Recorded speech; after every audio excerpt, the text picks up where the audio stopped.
Di dalam Kekaisaran Li Besar, semua dewa gunung dan sungai yang ditunjuk oleh Istana Kekaisaran hanya dipersembahkan kepada masyarakat umum dalam bentuk patung atau kuil, bahkan dewa-dewa 5 gunung pun tidak berbeda.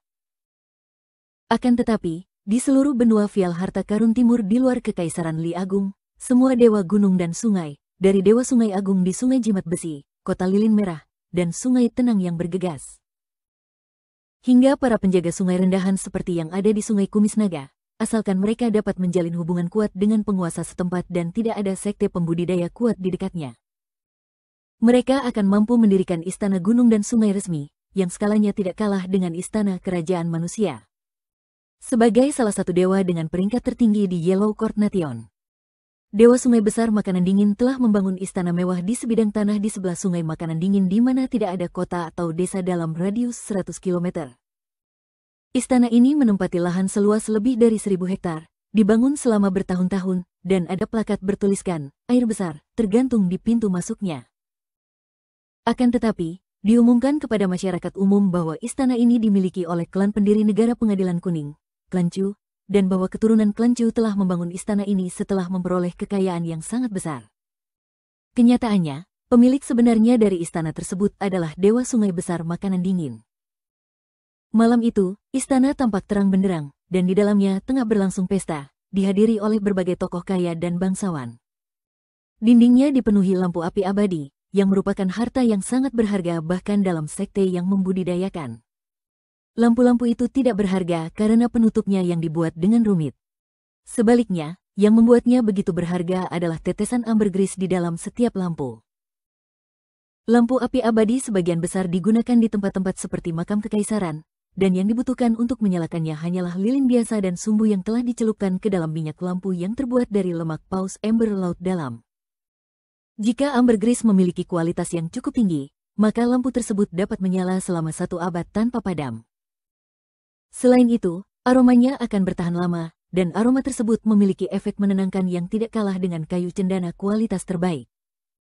Kursi utama di istana ditempati oleh seorang pria berjubah biru, yang memegang cangkir giok putih di tangannya. Cangkir itu berisi sejenis anggur emas yang kental dan harum, dan dia dengan lembut mengaduk isi cangkir itu secara melingkar. Ada lambang pangkat bundar yang disulam pada dada jubah pria itu, menggambarkan seekor naga emas melingkar. Semua dari 20 orang tamu yang hadir di aula itu adalah para kultivator dengan status yang cukup tinggi, namun mereka tetap memperlakukan lelaki berjubah biru itu dengan penuh penghormatan. Dan sekilas tatapan waspada yang sesekali terpancar di mata mereka, menunjukkan bahwa rasa hormat mereka kepada lelaki berjubah biru itu melampaui rasa hormat seorang tamu terhadap tuan rumahnya. Tanda pisah, tanda pisah, tanda pisah. Di Autumn Read Inn. Sudah cukup lama berlalu sejak kepergian Cui Chan, dan di bawah cahaya lampu, Chen Pingan telah selesai mengukir jepit rambut giok putih pertama. Ia mengangkat kepalanya untuk melihat Li Huai, yang duduk di seberangnya dengan kepala bersandar di meja, dan bertanya, apakah Anda ingin Li Huai atau Huai Yin diukir di jepit rambut Anda? Jika Anda ingin nama Anda dijepit rambut Anda, seperti untuk Baoping dan Souyi, maka itu akan sangat sederhana, sedangkan Huai Yin mengandung sedikit lebih banyak makna. Pikiran Li Huai jelas berada di tempat lain, dan dia tersenyum sambil menjawab, manapun tidak masalah.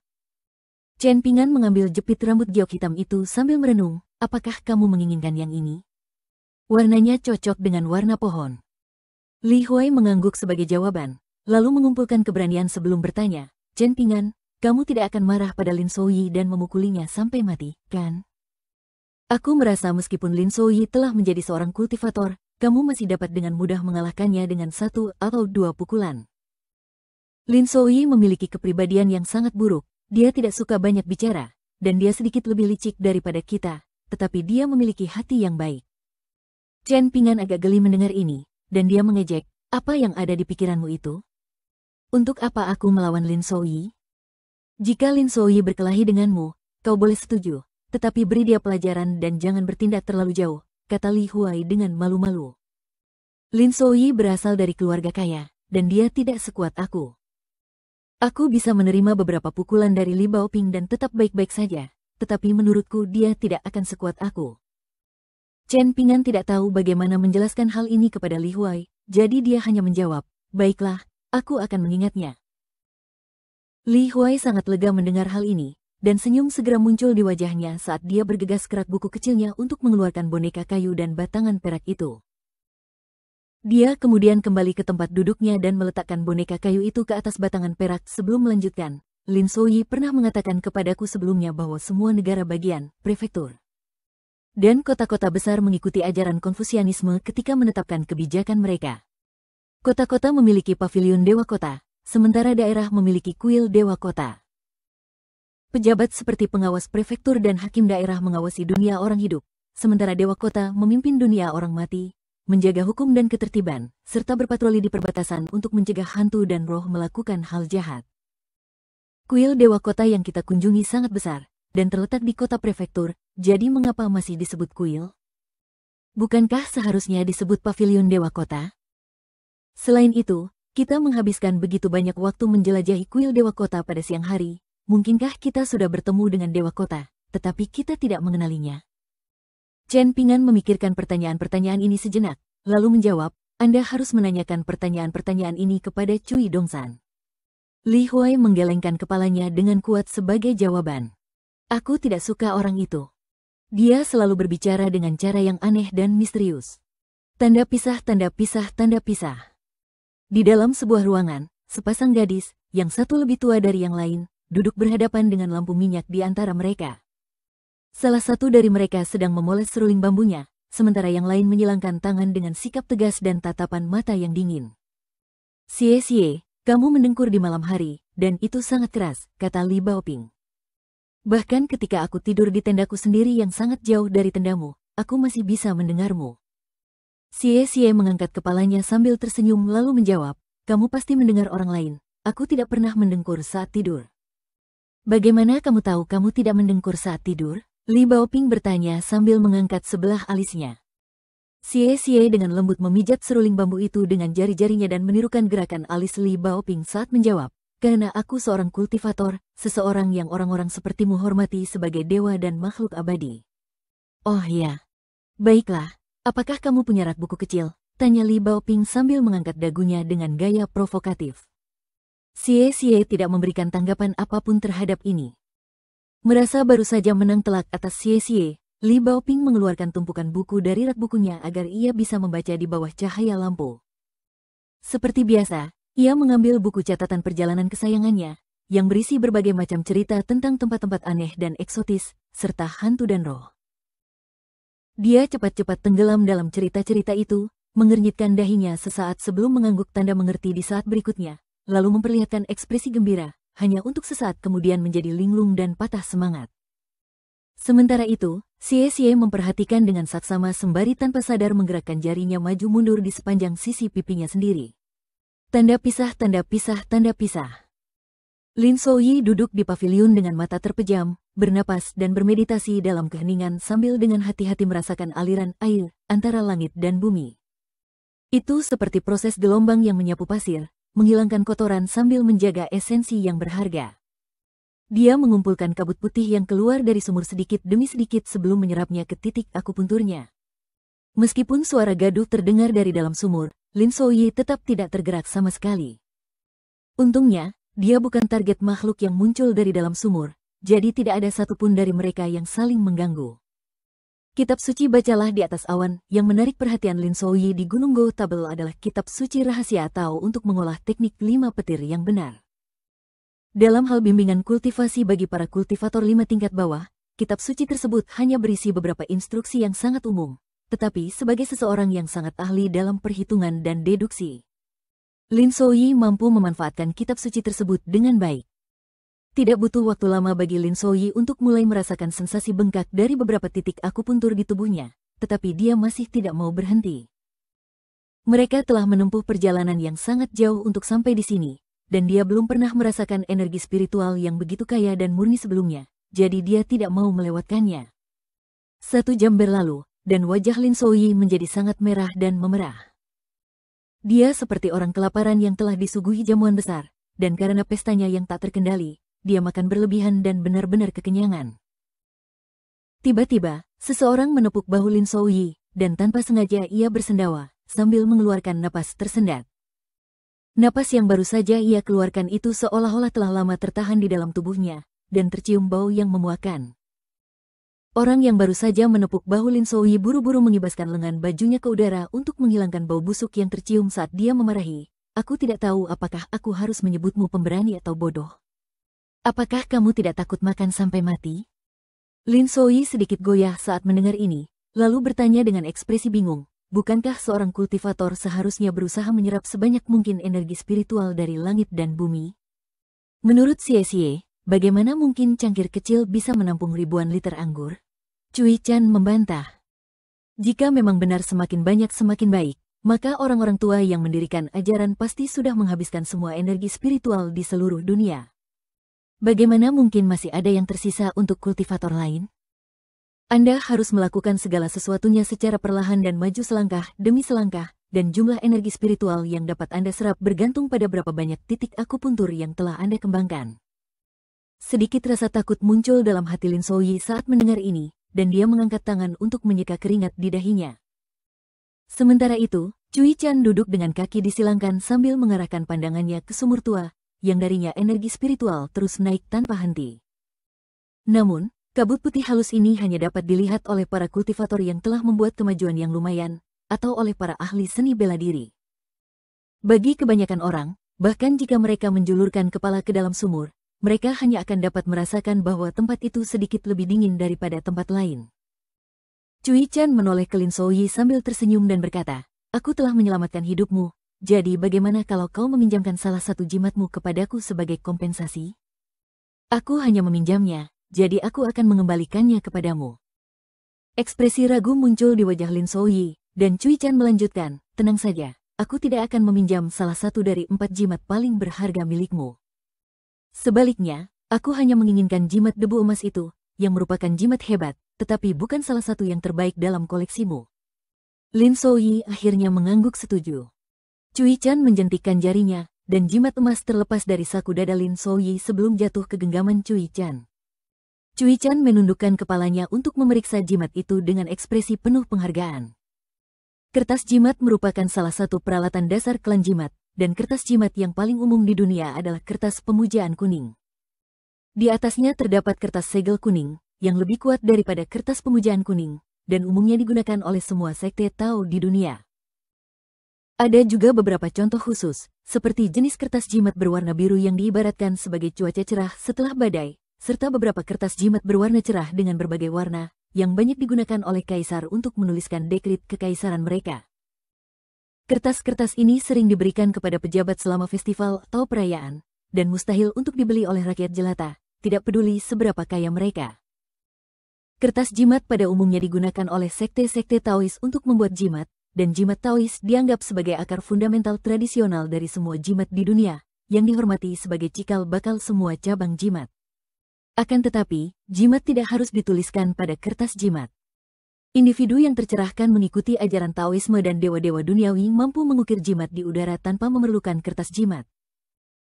Lebih jauh lagi, kaum militer juga memiliki jimat mereka sendiri, seperti halnya kaum Konfusianis, tetapi jimat mereka sedikit lebih rumit dibandingkan dengan jimat kaum militer, dan secara umum, aksara formal digunakan untuk jimat-jimat ini. Tetapi aksara formal tersebut juga dibagi lagi menjadi 7 atau 8 jenis yang berbeda, tergantung pada master kaligrafi yang telah menciptakannya. Sebaliknya, umat Buddha lebih menekankan pada segel tangan, dan ada juga jimat dalam agama Buddha, tetapi relatif jarang. Apa saja kemampuan mistis itu? Lin Souyi bertanya dengan ekspresi penasaran. Cui Chan dengan hati-hati menyimpan jimat debu emas di lengan bajunya sambil menjawab dengan santai, "Kau akan mengetahuinya begitu kau mencapai 5 tingkat tengah. Pada saat itu, kau akan mampu mewujudkan tali hati dengan niatmu, dan tingkat dasar kultivasimu serta tingginya fondasi daomu akan menentukan jumlah tali hati yang akan kau miliki, serta ketebalannya. Itulah artinya bisa mendapatkan barang dari jauh."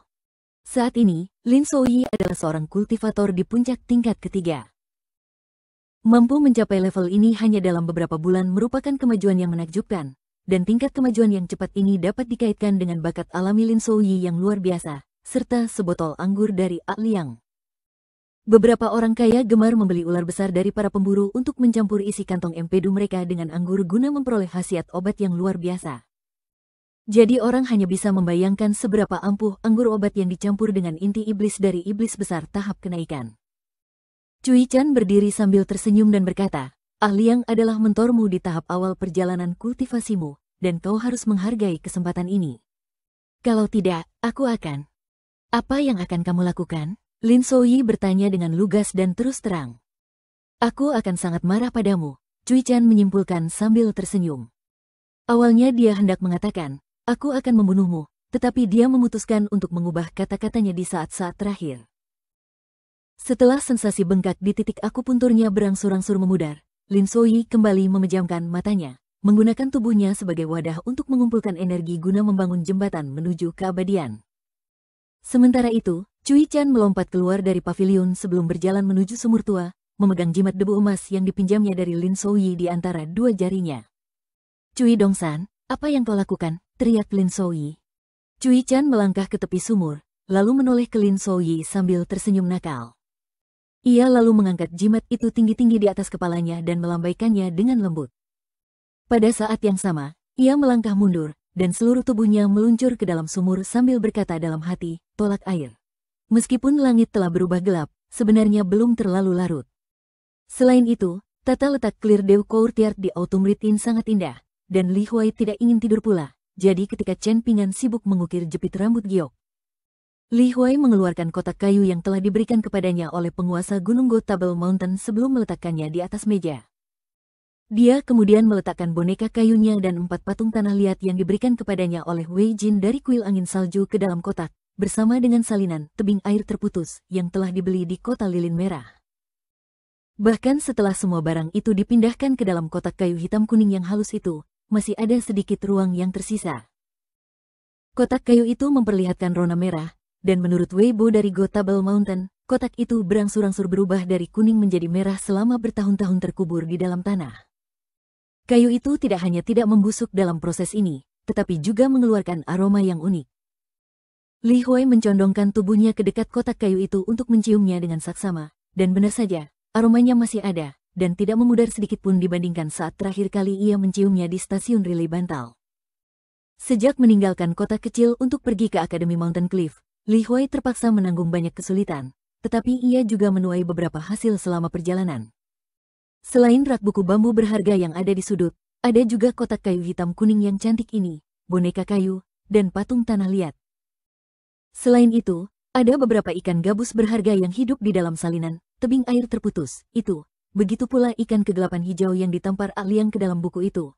Tetapi Li Huai bukanlah seorang pembaca yang tekun. Jadi dia sangat jarang membaca buku yang dibeli Chen Pingan dengan menghabiskan hampir 10 tael perak. Li Huai menoleh ke arah Chen Pingan, yang tengah asyik dengan ukiran yang dibuatnya di jepit rambut giok. Ia memikirkan berapa banyak uang yang telah dihabiskan Chen Pingan untuk membeli buku itu, dan betapa ia hampir tidak pernah menyentuh buku itu sejak dibeli.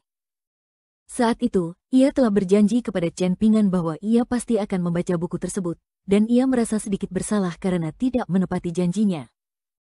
Oleh karena itu, ia mengeluarkan buku Severed Water Cliff, yang tampaknya masih dalam kondisi baru, dan membukanya ke halaman acak untuk dibaca agar ia merasa sedikit lebih baik tentang dirinya sendiri. Tiba-tiba, sebuah pikiran muncul di benak Li Huai, dan dia menepuk dahinya sendiri sebelum meletakkan tangannya di kerah bajunya sendiri. Dia meraih saku dada yang dijahit Li Liu ke dalam jubahnya, lalu mengeluarkan kantong kertas perkamen yang dia lambaikan ke Chen Pingan sambil menyeringai sambil bertanya, Chen Pingan, apakah kamu tahu ini apa? Chen Pingan dengan hati-hati meletakkan jepit rambut dan pisau ukir, lalu bertanya, apa itu? Ekspresi puas muncul di wajah Li Huai saat dia mengeluarkan selembar kertas terlipat rapi dari kantong kertas perkamen dan menjelaskan, beberapa waktu lalu, ada banyak orang yang terus-menerus meninggalkan sekolah, dan pada akhirnya, hanya ada 5 dari kami yang tersisa. Li Baoping, Lin Souyi, Si Chunjia, Dong Suijing, dan aku. Selama pelajaran terakhir, Tuan Qi memberi kami masing-masing selembar kertas dengan karakter Qi tertulis di atasnya. Ia menyuruh kami menirunya sedekat mungkin, dan itu akan menjadi pekerjaan rumah kami. Setelah itu, Tuan Qi tidak mengambil kembali kertas-kertas itu dari kami.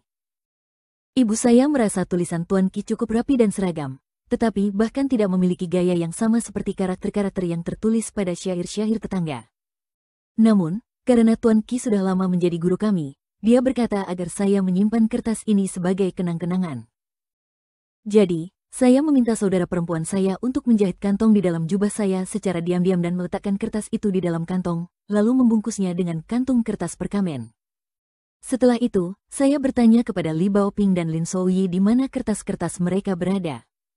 Li Baoping mengatakan bahwa kertas miliknya telah lama hilang. Sementara itu, Lin Souyi mengatakan bahwa ia telah menyimpannya di tempat yang aman di rumah agar tidak hilang atau rusak selama perjalanan. Li Huai membuka lipatan kertas itu, lalu perlahan-lahan menghaluskan lipatan-lipatannya, menampakkan karakter Qi rapi yang ukurannya hampir sama dengan telapak tangannya. Li Huai menatap huruf itu sejenak, lalu mengangkat kepalanya sambil menoleh ke Chen Pingan dan berkata dengan ekspresi serius, "Aku ingin kamu memiliki ini, Chen Pingan. Aku tidak membutuhkannya lagi, dan aku selalu kehilangan barang." Chen Pingan menggelengkan kepalanya sambil tersenyum dan menjawab, "Jika kamu khawatir akan kehilangannya, aku bisa menyimpannya untukmu sebelum kita sampai di Akademi Mountain Cliff. Namun, mengingat ini adalah pekerjaan rumah yang ditinggalkan Tuan Qi untukmu, maka sebagai murid Tuan Qi, kamu harus menyimpannya sebagai harta yang berharga. Meskipun Tuan Qi sudah tiada dan kamu tidak perlu meniru karakternya lagi, kamu harus menyimpannya sebagai pengingat tentangnya, seperti yang dikatakan ibumu." Li Huai mengangguk sebagai jawaban, lalu menyelipkan selembar kertas di antara halaman Severed Water Cliff yang sedang dibacanya, lalu melemparkan buku itu kembali ke dalam kotak kayu. Tanpa sepengetahuannya, 3 ikan gabus dan ikan kegelapan hijau yang tinggal di halaman-halaman buku yang berbeda semuanya dengan cepat meninggalkan halaman-halaman asli tempat mereka berada. Dengan cepat berenang melalui celah-celah di antara baris-baris teks di halaman-halaman itu sebelum berenang ke dalam secarik kertas yang memuat karakter Qi. Seolah-olah mereka telah kembali ke air, dan mereka berenang ke sana kemari dengan gembira.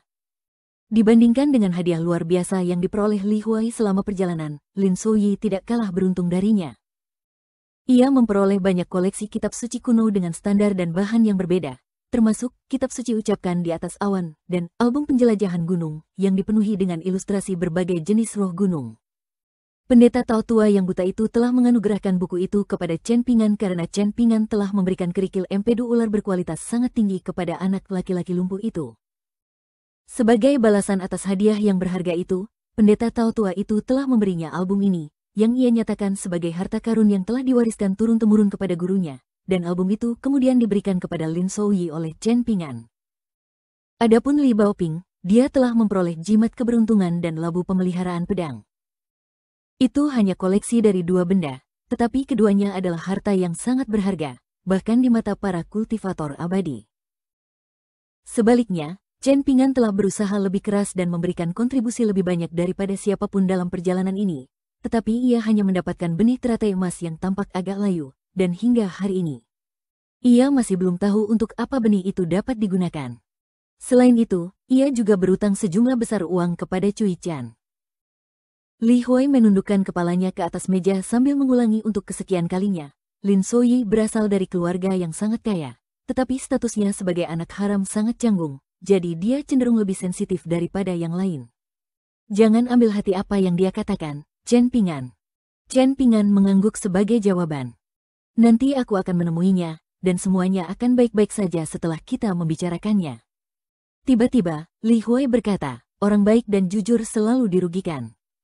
Ayahku seperti itu, dan kamu juga sama, Chen Pingan. Menurutku, kamu harus berhenti menjadi orang baik dan jujur di masa depan. Pikirkan lebih banyak tentang dirimu sendiri, dan jangan terus-menerus melakukan sesuatu untuk kepentingan orang lain. Kalau tidak, bahkan jika tidak terjadi apa-apa padamu, Li Baoping akan sangat marah demi kamu hingga dia akan meninggal karena aneurisma. Senyum geli muncul di wajah Chen Pingan saat mendengar nama Li Baoping, dan dia bertanya, mengapa Baoping selalu mengganggumu, tetapi kamu tidak pernah membalas? Aku tidak berani membalas. Aku bukan tandingannya, Li Huai menjawab dengan nada yang membenarkan. Chen Pingan tertawa terbahak-bahak saat mendengar ini, dan rasa lelah yang ia rasakan akibat mengukir jepit rambut giok langsung sirna. Li Huai juga tertawa terbahak-bahak. Sepanjang ingatannya, Chen Pingan jarang sekali tertawa seperti ini.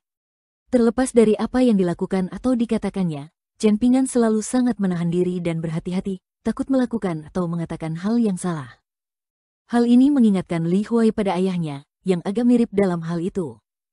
Jika ia senang, ia akan mengerutkan bibirnya sedikit, dan jika ia tidak senang, maka alisnya akan turun. Li Huai ragu sejenak, lalu memutuskan bahwa dia ingin memberitahu Chen Pingan beberapa hal dari lubuk hatinya. Dia terus meletakkan kepalanya di atas meja sambil memasang ekspresi misterius dan bertanya dengan suara rendah, "Apakah kamu tahu mengapa aku selalu tahan dengan Li Baoping? Apakah karena kamu menyukainya?" Chen Pingan menyindir. "Tentu saja tidak. Aku hanya anak kecil." Li Huai mencibir sambil memutar matanya. "Aku bukan orang mesum seperti Lin Souyi dan Dong Suijing. Setiap kali adikku membawakan sesuatu untukku di sekolah, mereka berdua akan menatapnya seolah-olah bola mata mereka terpaku padanya, terutama Dong Suijing. Setiap kali dia mencari alasan untuk datang bermain ke rumahku, dan ternyata adikku tidak ada, dia akan murung seperti orang sakit. Namun, begitu adikku pulang, dia akan langsung hidup kembali. Dia terlihat seperti ingin mengisi tong air rumah kami 2 kali. Ibu saya lebih menyukai Dong Suijing daripada Lin Souyi karena menurutnya dia adalah orang yang baik dan jujur seperti ayah saya. Sedangkan saudara perempuan saya mungkin lebih menyukai Lin Souyi karena dia lebih seperti seorang sarjana." Setelah berhenti sebentar untuk menjelek-jelekkan Lin Souyi dan Dong Suijing, ekspresi agak lesu muncul di wajah Li Huai saat dia kembali ke pokok bahasan. Lalu dia melanjutkan, "Di sekolah, semua orang selalu mengolok-olok ayahku. Dia bilang kalau dia orang paling gak berguna di seluruh kota, gak akan pernah bisa jadi apa-apa, dan dia cuma bergantung sama ibuku. Seperti kata pepatah, seperti ayah seperti anak, jadi wajar saja kalau saya murid terburuk di sekolah dan selalu mendapat nilai terakhir setiap kali Tuan Qi memberi kami ujian." Senyum muncul di wajah Li Huai saat dia melanjutkan, "Li Baoping berasal dari keluarga terkaya di sekolah, tetapi dia tidak pernah bermain dengan siapapun, bahkan Lin Souyi. Dia selalu terbang ke sana kemari seperti angin setiap hari, dan dia selalu menjadi orang terakhir yang memasuki kelas dan orang pertama yang menghilang saat kelas berakhir. Ibu menganggapku berisik dan menyebalkan, dan dia sering memukulku, tetapi dia tidak pernah mengolok-olok ayahku. Suatu kali, ayahku datang menemuiku di sekolah, dan semua orang memandang rendah dirinya, sementara Li Baoping adalah satu-satunya yang bersedia membimbing ayahku di sekolah. Ia bahkan memanggilnya Paman Li, dan mengingat kembali hal itu, ia sangat senang bahkan beberapa hari kemudian. Setiap kali seseorang dengan sengaja menjelek-jelekkan ayahku di hadapanku, Li Baoping akan turun tangan dan menghentikannya, tidak membiarkan mereka mengatakan apapun yang mereka inginkan." "Begitu ya?" Chen Pingan merenung dengan ekspresi tercerahkan. "Ngomong-ngomong, apakah ada orang yang kamu benci, Li Huai?" Li Huai sedikit goyah setelah mendengar ini, lalu menjawab, "Tidak. Setiap kali aku pulang ke rumah dan menyantap paha ayam yang gemuk dan lezat sambil mendengar ibuku memarahi ayah dan kakakku karena hal-hal yang paling remeh, semua hal yang membuatku tidak senang atau marah sepanjang hari akan langsung terlupakan." Chen Pingan meremas sumbu lampu di antara jari-jarinya agar lampu itu menyala lebih terang, dan dia tersenyum sambil berkata, "Itu sangat mengesankan." Ekspresi bingung muncul di wajah Li Huai saat dia bertanya, "Apa yang begitu mengesankan tentang itu?" "Menurutku, jauh lebih mengesankan bahwa kamu dapat meraih sumbu yang menyala dengan jari-jarimu yang telanjang, bahwa kamu dapat melintasi pegunungan tanpa harus mengenakan sandal jerami, bahwa kamu tahu cara memotong kayu bakar dan menangkap ikan. Sejak usia sangat muda, Li Baoping selalu ingin memanjat pohon dan menyatakan bahwa ia bisa terbang. Bahkan jika ia jatuh ke tanah, ia tidak pernah menangis, ia hanya akan berdiri sendiri dan berjalan terlatih-tatih pulang ke rumah. Untuk mencegah orang tuanya dan anggota keluarga senior lainnya menyadari kepincangannya, dia sengaja menunggu hingga larut malam sebelum pulang. Dia tidak takut pada apapun, tetapi dia pun berpikir bahwa kamu adalah orang yang paling cemerlang dan mengesankan di dunia." Chen Pingan kembali mengambil pisau ukirnya sambil menjelaskan, "Kamu akan tahu apa yang mengesankan tentang dirimu saat kamu sedikit lebih tua." Li Huai tidak mengerti apa maksudnya, dan tatapan penuh kerinduan muncul di matanya saat dia menatap jepit rambut itu. "Kapan kamu akan memberi kami jepit rambut itu?" Chen Pingan menghentikan apa yang sedang dilakukannya lalu menjawab, "Ketika kalian semua sampai di Mountain Cliff Academy." "Mengapa kamu memberikan album penggaruk gunung itu kepada Lin Souyi?" tanya Li Huai. "Aku tahu kamu juga menyukainya." Chen Pingan mengambil salah satu jepit rambut giok dan dengan hati-hati memeriksa pola-pola indah di atasnya di bawah cahaya lampu sambil menjawab, "Saya khawatir saya tidak akan mampu mempertahankan benda sebaik ini, dan saya sangat dekat dengan kalian semua. Jadi tidak ada salahnya jika saya memberikan buku ini kepada Lin Souyi. Tidak masalah bagimu untuk menghabiskan 2000 tael perak hanya untuk menginap semalam?" tanya Li Huai dengan hati-hati. Chen Pingan meletakkan kembali jepit rambut giok dan pisau ukir itu ke dalam kotak, lalu berkata dengan ekspresi tegas, aku harus lebih sering keluar dan melihat lebih banyak pemandangan di sini. Kalau tidak, semua uang yang kuhabiskan untuk tinggal di sini tidak akan sepadan. Li Huai menoleh menatap kepergian Chen Pingan sambil menyembunyikan senyum geli. Setelah kepergian Chen Pingan, Li Huai bersumpah pada dirinya sendiri bahwa dia akan memberikan Chen Pingan sesuatu yang paling berharga baginya di masa depan. Sepanjang perjalanan ini, mereka telah menempuh jarak yang sangat jauh, dan Li Huai sudah tidak bisa menghitung berapa kali Chen Pingan menemaninya buang air kecil dan besar sambil berdiri di dekatnya dalam diam. Semua itu karena dia terlalu takut untuk pergi sendiri. Bahkan jika hanya untuk itu saja, dia harus membalas Chen Pingan. Cui Chan benar-benar muncul di saat yang mengerikan. Semua tamu yang hadir sangat peka terhadap detail-detail kecil, dan setelah melirik sekilas ke ekspresi tidak senang di wajah Dewa Sungai Agung, mereka segera mengerti bahwa Cui Chan telah muncul tanpa diundang. Jadi, saat mereka menoleh untuk melihatnya, mereka semua memperhatikannya seolah-olah dia sudah mati. Karena wilayah utara Yellow Court Nation yang terbatas, Dewa Gunung dan Sungai cukup langka, jadi tidak ada yang berani menentang Istana Air Agung. Namun, bocah lelaki ini tidak hanya muncul tanpa diundang ke istana, ia juga berjalan dengan angkuh ke tempat terbuka dan terang-terangan memperlihatkan dirinya kepada Dewa Sungai Agung. Membuat semua tamu di aula bertanya-tanya apakah ia ingin mati. Lelaki yang agak feminin dan berwujud asli seekor ular air itu perlahan mengangkat cangkir anggur dengan jari-jarinya yang disusun dalam pose jari anggrek sambil memperhatikan tamu tak diundang itu dengan hasrat yang membara di matanya. Anak-anak yang tampan dan cantik selalu menjadi kesayangannya, tetapi anak laki-laki muda yang tampan ini kemungkinan besar tidak akan mampu bertahan hidup lebih lama lagi. Dan dia tidak dapat menahan kesedihan atas kehilangan yang akan segera terjadi ini.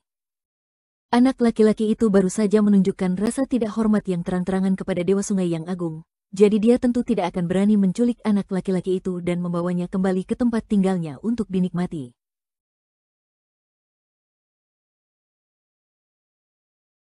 Yang bisa dia harapkan hanyalah mengambil tubuh anak laki-laki itu setelah dia terbunuh untuk dijadikan camilan larut malam. Lelaki itu bersuara sangat tinggi, dan dia tersenyum saat berkata, "Anggur di cangkir ini adalah ramuan giok emas, yang merupakan anggur yang unik bagi istana air besar sungai makanan dingin kita. Bagi seorang kultivator, minum segelas anggur ini saja akan memberi mereka manfaat yang sama seperti bercocok tanam di tanah yang diberkati selama 10 hari, dan jika seorang manusia biasa meminum anggur ini, semua penyakit mereka akan segera hilang. Masih ada setengah gelas lagi, apakah Anda ingin mencicipinya?" Cui Chan melangkah melewati ambang pintu, tetapi tidak melanjutkan langkahnya lebih jauh. Sebaliknya, ia tetap di tempat dan mengamati sekelilingnya, tidak menghiraukan roh ular air yang terkenal jahat dan mengancam itu. Roh ular air itu sangat murka dengan keangkuhan anak laki-laki itu sehingga dia tidak dapat menahan senyumnya. Dia menjulurkan lidahnya yang sangat panjang untuk menjilati bibirnya sambil terkekeh, "Jika kamu akan membalas kebaikanku, maka kamu harus bertobat dan mati." Dengan jentikan tangannya, sisa anggur emas di cangkirnya terciprat ke udara. Anggur itu tiba-tiba berhenti, melayang di udara, sebelum pecah menjadi tetesan-tetesan kecil yang jumlahnya puluhan. Tetesan-tetesan anggur itu kemudian melesat langsung ke arah Cui Chan, bahkan lebih cepat dari anak panah yang melesat, bersiul di udara dengan kekuatan yang luar biasa. Di mata semua orang yang hadir di aula itu, jika anak laki-laki itu tidak dapat menghindari tetesan anggur, maka tubuhnya pasti akan dilubangi hingga berlubang.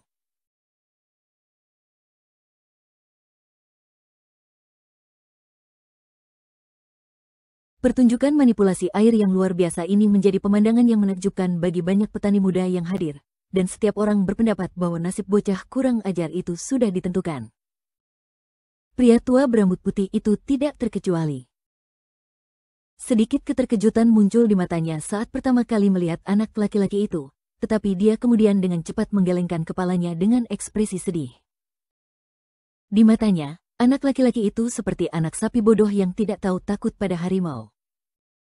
Ini adalah kuil air agung yang terhormat, dan ini bukanlah tempat di mana dia bisa datang dan pergi sesuka hatinya. Sayang sekali seorang pemuda tampan dan berbudi luhur harus mati di sini, tetapi tidak ada yang bisa menyelamatkannya. Semua orang di wilayah utara benua botol berharga timur tahu bahwa jika menyangkut perolehan bakat dalam ujian kekaisaran, hal pertama yang dilihat oleh Kaisar Negara Istana Kuning adalah apakah tulisan tangan peserta ujian bagus atau tidak. Baru setelah itu ia menilai isi tulisan mereka. Jika keduanya memenuhi standar yang memuaskan, maka peserta ujian akan melanjutkan ke fase yang paling penting dalam proses seleksi, di mana kaisar memeriksa semua orang untuk melihat siapa yang paling tampan di antara semuanya. Orang tua itu telah melihat sekelompok cendekiawan keliling tempat Cui Chan berada di jalan-jalan kota. Dia cukup ahli dalam seni antroposkopi, dan setelah memeriksa Cui Chan, dia memutuskan bahwa satu-satunya hal yang luar biasa tentang anak laki-laki itu adalah penampilan fisiknya yang luar biasa. Namun, secara keseluruhan, dia tampak tidak berarti jika dibandingkan dengan anak laki-laki berjubah biru yang dingin dan menyendiri dalam kelompok itu, yang benar-benar memiliki bakat kultivasi yang cemerlang. Orang tua itu mengalihkan pandangannya dari bocah lelaki itu, yang nasib tragisnya sudah ditentukan, dan beralih kepada seorang petani muda yang dikenalnya duduk di seberangnya dengan ekspresi gelap. Kultivator muda itu merasakan tatapan seniornya, dan dia mundur sedikit, tetapi dia kemudian dengan cepat mengingat bahwa dia telah menemukan pendukung yang benar-benar kuat, jadi dia tidak perlu lagi takut pada lelaki tua itu. Karena itu, dia duduk tegak dan memasang wajah tenang, bahkan sampai mengangkat cangkirnya ke arah lelaki tua itu dengan senyum tenang, sebuah gerakan yang diabaikan lelaki tua itu dengan tenang. Orang tua itu cukup beradab untuk mampu mengendalikan emosinya, tetapi dua pemuda di sampingnya menjadi murka melihat hal itu, dan mereka melotot tajam ke arah pengkhianat kurang ajar yang duduk di seberang mereka. Kultivator Sekte Spirit Charm yang duduk sendirian di seberang meja tidak lain adalah pelaku di balik insiden baru-baru ini. Setelah dia membantai seluruh desa, dia dihadang oleh kultivator keliling, yang sedang melewati daerah itu. Di antara murid-murid sekte dalam Sekte Spirit Charm, bakatnya cukup biasa-biasa saja, dan kecakapan bertarungnya bukanlah keahliannya, jadi dia bukan tandingan kultivator keliling, yang sangat ahli dalam pertempuran dan pengejaran. Maka, dia pun melarikan diri ke kota secepat yang dia bisa, dan setelah itu, dia memutuskan untuk tinggal di Autumn Ritin, jelas dengan maksud untuk mengandalkan penginapan dan Nyonya Liu demi perlindungannya sendiri. Setelah melacak kultivator sekte pesona roh, kultivator pengembara yang heroik itu menyerbu ke penginapan Autumn Rit, meskipun dengan risiko dianggap sebagai musuh oleh penginapan, dan dia terlibat dalam pertempuran lain dengan kultivator sekte pesona roh. Selama proses tersebut, bukan saja tembok bayangan kesayangan penginapan itu hancur, tetapi juga kultivator sekte pesona roh itu dengan sengaja membawanya ke jalan ramai di dekat sana. Tempat ia kemudian melepaskan sejumlah harta karun dan kemampuan mistik dengan cara yang serampangan, melukai lebih dari 20 warga sipil tak berdosa. Hal itu memberi alasan bagi klan kaya di kota itu untuk menekan pihak berwenang, dan dianggap bahwa petani keliling itu bersalah dalam insiden itu, dan ia harus dieksekusi. Mengenai keadaan sebenarnya di balik insiden itu, ia pasti sudah mati, jadi meskipun ada beberapa rumor yang beredar, tidak ada yang bisa dibuktikan. Para petani keliling yang tidak ingin namanya dicatat oleh pihak berwenang selama ini selalu dipandang negatif oleh negara masing-masing. Pihak berwenang tidak serta-merta berani menargetkan mereka, tetapi semua badan resmi berdoa agar para petani keliling tersebut menjauh dan tidak membuat kekacauan di wilayah yurisdiksi mereka. Kalau sampai terjadi konflik antara seorang kultivator pengembara dengan suatu kekuatan lokal, selama kultivator pengembara itu bukan kultivator yang amat kuat, maka sekte dan penguasa setempat pasti akan memihak pada kultivator pengembara itu. Sang kultivator muda yang telah mengkhianati sektenya dapat melihat bahwa senior yang sebelumnya ia takuti dan hormati itu tidak berniat untuk mengakui kemenangannya, maka ia hanya tersenyum dan mendongakkan kepalanya. Menghabiskan sebagian besar anggur dalam cangkirnya sekaligus sebelum menyeka bibirnya dengan lengan bajunya. Dia kemudian menundukkan kepalanya sambil tersenyum dan berkata, bahkan jika aku berkultivasi dan bekerja keras selama 1 abad di Sekte Pesona Roh, aku tetap tidak akan memiliki kesempatan untuk mencapai 5 tingkat tengah. Sekarang setelah aku berhasil memikat Dewa Sungai Agung, akhirnya ada sedikit harapan dalam pengejaranku terhadap Dewa Agung. Itulah sebabnya sejak pertama kali bertemu dengan ahli strategi itu, aku telah memutuskan untuk membangun pasukanku sendiri. Ini adalah kesempatan yang tak terhitung banyaknya orang rela mati untuk mendapatkannya, jadi mengapa aku harus peduli dengan reputasi sekte lamaku? Apakah itu sesuatu yang bisa memberiku makan? Bahkan jika itu benar, lalu kenapa? Aku tidak pernah mendapatkan perlakuan yang baik atau bahkan adil. Yang kudapatkan hanyalah sisa-sisa makanan dingin yang kau dan yang lainnya tinggalkan. Sang kultivator muda bersendawa keras dan mulai terkekeh sendiri, tetapi tak seorang pun dapat melihat kesedihan dan kepasrahan yang tersembunyi dalam matanya. Dia perlahan mengambil sepotong ikan yang lembut di antara sumpitnya, lalu melirik kepala strategi istana air besar dari sudut matanya sambil bergumam pada dirinya sendiri, jika aku tidak menjaga diriku sendiri, siapa lagi yang akan melakukannya? Aku telah diberi kesempatan yang mengubah hidup, jadi mengapa aku tidak boleh meraihnya dengan kedua tangan? Lagi pula, aku hanyalah seorang kultivator rendahan dari 5 tingkat bawah, apa hakku untuk menolak warisan dari Dewa Sungai Agung? Aku pasti akan langsung dihajar jika berani melakukannya. Pria tua berambut putih yang duduk di seberang kultivator muda itu adalah tetua agung sekte luar dari sekte Pesona Roh. Secara tegas, dia hanya bertanggung jawab untuk mengawasi sekte luar, tetapi pada kenyataannya, dia juga mengurus banyak urusan sekte dalam. Ia datang untuk menghadiri upacara pemujaan sungai makanan dingin ini terutama dengan tujuan memperluas wawasan para pengikut langsungnya dan menunjukkan kepada mereka seperti apa dunia di luar sekte mereka. Tentu saja, jika mereka dapat memanfaatkan kesempatan ini untuk menjalin hubungan dengan beberapa kekuatan lain, maka itu tentu saja akan menjadi bonus tambahan. Kedua pemuda yang menemani lelaki tua itu di perjamuan ini adalah anak-anak ajaib dari sekte Pesona Roh. Salah satu dari mereka memiliki ular merah raksasa sepanjang 20 kaki yang melingkar di belakangnya, sementara yang lain memiliki harimau hitam besar yang tergeletak di tanah di sampingnya. Pemandangan dua makhluk raksasa yang beristirahat berdampingan satu sama lain sungguh menakjubkan untuk disaksikan. Akan tetapi, ketika semua orang di aula mengira Cui Chan pasti akan mengalami kematian yang mengerikan, serangkaian peristiwa mengejutkan terjadi. Cui Chan tetap berdiri diam di tempatnya, memperhatikan tetesan anggur yang berjatuhan cepat ke arahnya. Namun, begitu tetesan anggur itu mengenai jubahnya, tetesan itu langsung menghilang bagaikan hujan salju yang berputar-putar di dalam kuali besar yang terbakar. Dewa Sungai Agung itu mengangguk sambil bergumam pada dirinya sendiri, jadi dia punya semacam kemampuan menolak air. Pantas saja dia berani merusak pestaku. Dia mencondongkan tubuhnya sedikit ke depan sambil menoleh ke arah ahli strateginya sambil tersenyum dan bertanya, apakah ada sesuatu yang istimewa pada jubahnya, atau ada hal lain yang membuatnya dapat menolak air? Sang ahli strategi mengalihkan pandangannya dari Cui Chan saat ia menoleh ke Dewa Sungai Agung dan menjawab, menurutku itu tidak ada hubungannya dengan jubahnya. Jika kau bertanya padaku, menurutku ia membawa jimat penolak air Taois, dan akan sangat sulit bagi kemampuan mistis berbasis air biasa untuk menembus batasan alami jimat itu. Dewa Sungai Agung itu tak kuasa menahan tawa. Tentunya bocah kecil ini tidak berpikir bahwa ia dapat melakukan apapun yang ia inginkan di Istana Air Agungku hanya karena ia membawa jimat. Saya berasumsi dia punya trik lain, jawab sang ahli strategi sambil tersenyum. Itu pasti akan menambah bumbu dalam perjamuan yang membosankan ini, renung sang Dewa Sungai Agung saat ekspresi penasaran menggantikan ekspresi bosan di wajahnya. Dia kemudian menoleh ke roh ular air dengan senyum geli sambil terkekeh, kau telah mempermalukan dirimu sendiri, bukan? Aku akan mengizinkanmu bertarung di aula, tetapi kau tidak boleh menggunakan tongkat besimu.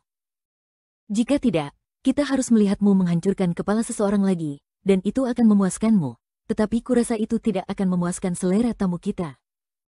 Terima kasih telah memberiku kesempatan ini, Tuanku, jawab roh ular air itu sambil berdiri sambil tersenyum.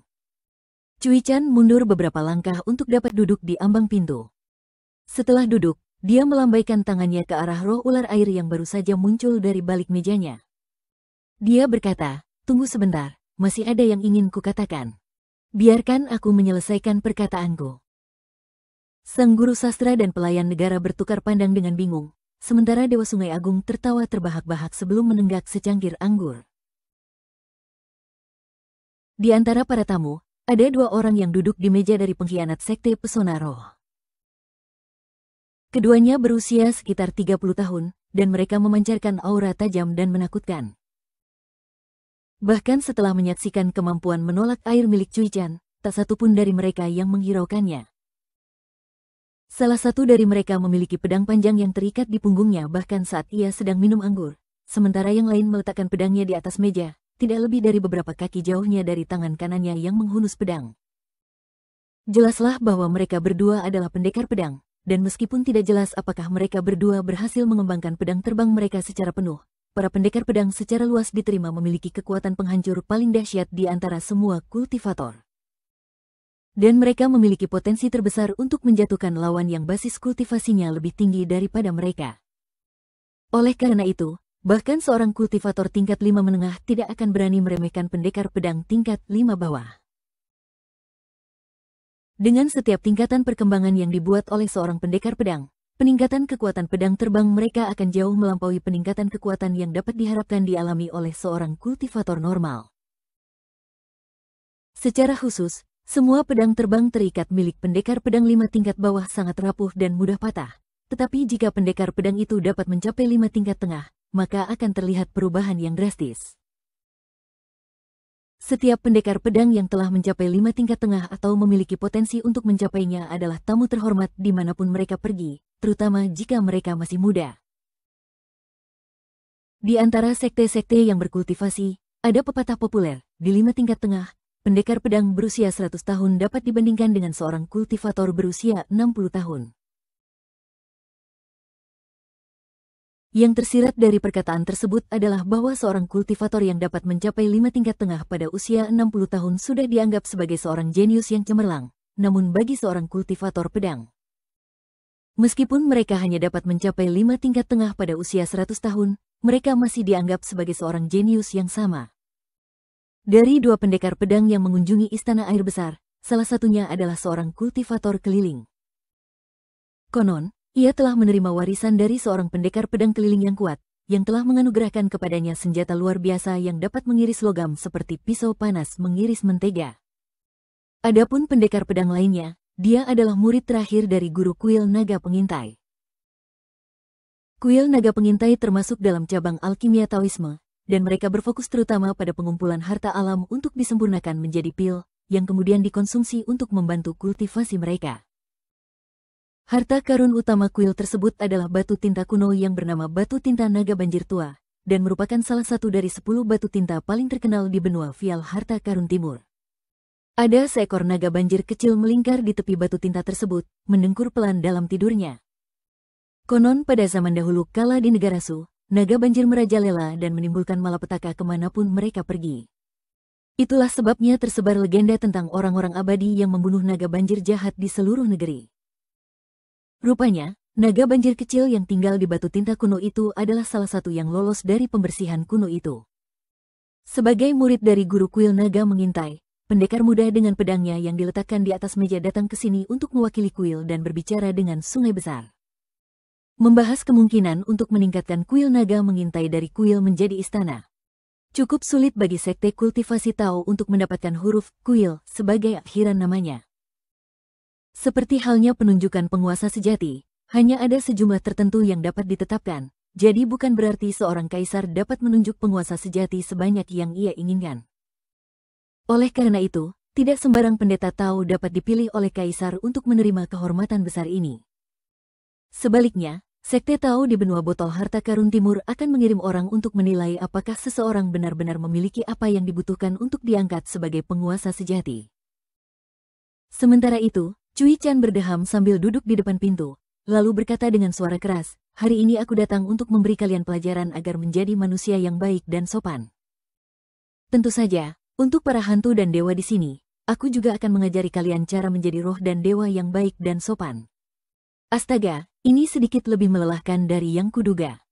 Cui Chan baru saja memulai pernyataannya ketika raut wajahnya tampak tidak tertarik, dan dia tidak lagi memiliki keyakinan untuk melanjutkan. Akibatnya, sisa pernyataannya dibuat dengan cara yang agak lemah dan tidak meyakinkan.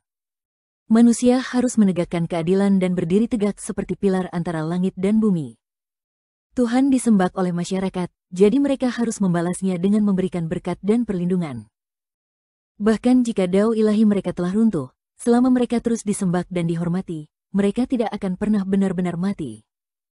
Hantu ditolak oleh langit dan bumi, tetapi mereka harus berusaha keras untuk bertahan melalui angin astral dan gemuruh guntur untuk mencapai keabadian.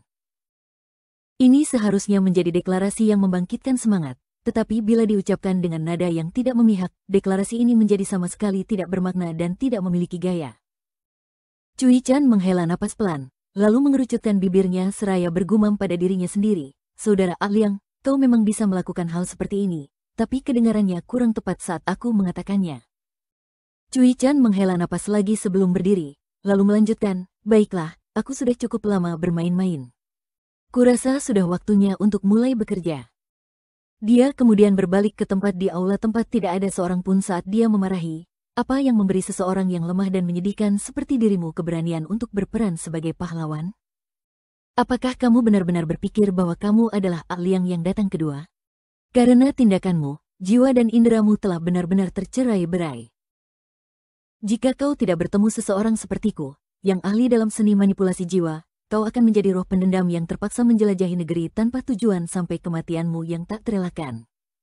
Dan kau harus berdoa dengan sekuat tenaga hanya untuk dapat melihat datangnya hari baru. Apakah itu benar-benar sepadan? Setelah Cui Chan berdiri, dia menunjuk ke arah semua orang di hadapannya dan berkata, terus terang saja, kalian semua tidak lebih dari semut di mataku. Pernyataan itu disambut dengan keheningan total. Kau tidak percaya padaku? Tanya Cui Chan. Beberapa saat kemudian, cawan anggur di tangan Dewa Sungai Agung itu tiba-tiba pecah. Dari semua orang di seluruh istana air besar, Dewa Sungai Besar adalah satu-satunya yang mampu melihat apa yang tampak seperti patung dewa yang tingginya beberapa puluh kaki berdiri di belakang Cui Chan. Aura kebenaran merasuki seluruh langit dan bumi, dan patung dewa itu berdiri di atas altarnya, memandang ke bawah ke arah semut-semut di sekitarnya. Bibir Dewa Sungai Agung itu mulai bergetar tak terkendali.